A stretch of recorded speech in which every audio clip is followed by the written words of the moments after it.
বছরের অন্তিম লগ্নে সন্দেশখালী সফরে মুখ্যমন্ত্রী। গত লোকসভা নির্বাচনে বঙ্গ রাজনীতিতে একটা বড় আলোচনার বিষয় হয়ে দাঁড়িয়েছিল সন্দেশখালী। রাজ্যের শাসক দল তৃণমূল কংগ্রেসের বিরুদ্ধে নারী নির্যাতন এবং যৌন হেনস্থার অভিযোগ তুলেছিল বিরোধীরা।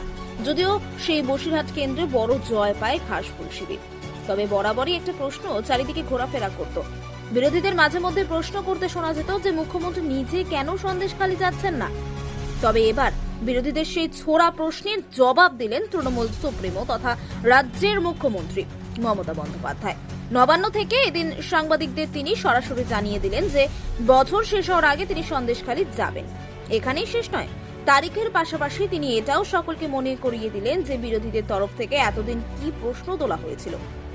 মমতা বন্দ্যোপাধ্যায় বলেন, অনেকে আমাকে ভোটের আগে জিজ্ঞেস করেছিল যে আপনি সন্দেশখালী যাবেন না দিদি।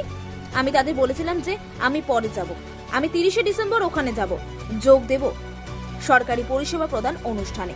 100 জনের হাতে পরিষেবা পৌঁছে দেব মঞ্চ থেকে, কিন্তু অন্তত 20,000 মানুষের হাতে পরিষেবা পৌঁছে দেওয়া হবে আলাদা আলাদা ক্যাম্প থেকে। সেদিন